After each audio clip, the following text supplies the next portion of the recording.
This fly is called a Grouse Hackle in the book Mary Orvis Marbury wrote in 1892 called Favorite Flies and Their Histories.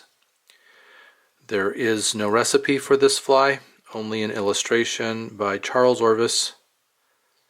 So I'm tying it off of that illustration.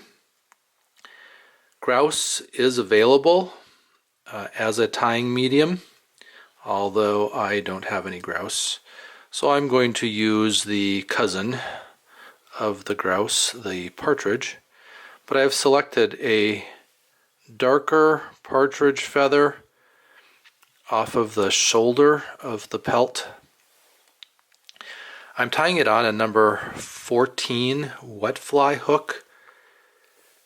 I think this fly is fished kind of as an emerger, so it could be tied wet or dry, although grouse and partridge feathers I think are more commonly used for a wet fly.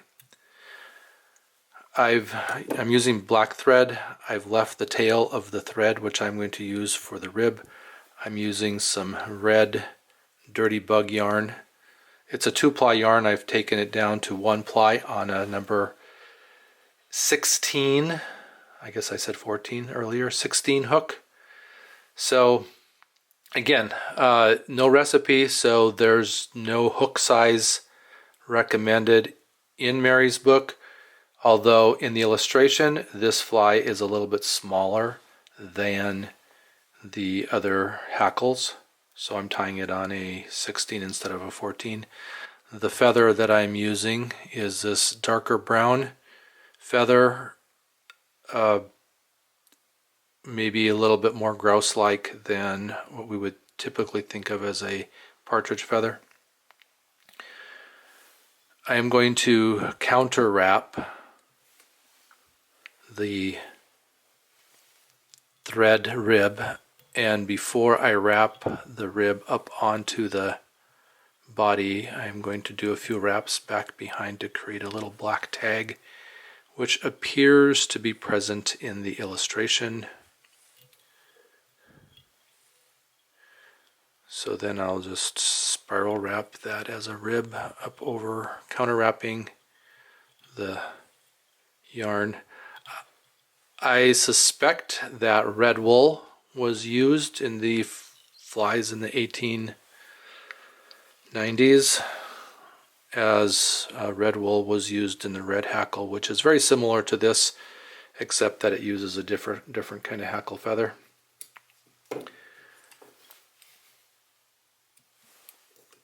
So I have taken one of those brown feathers and pulled the tip, separated the tip out, clipped it so that it's short. I'm going to tie it in with the dull side of the feather towards the hook in what would be a typical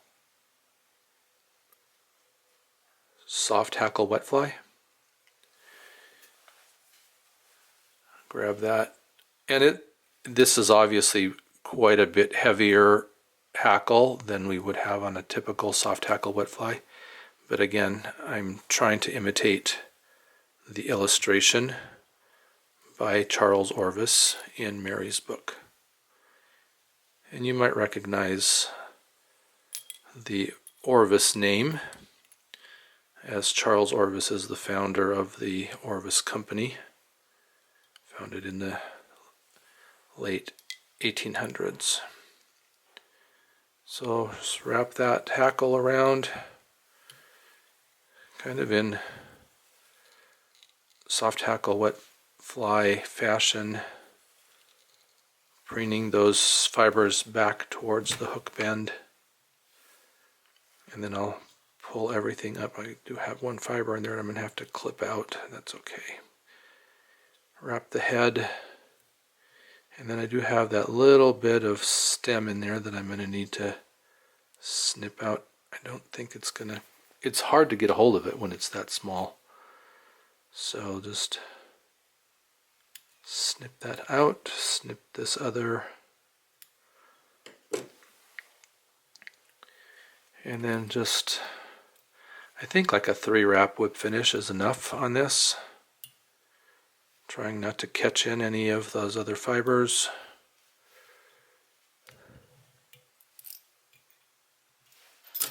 Trim that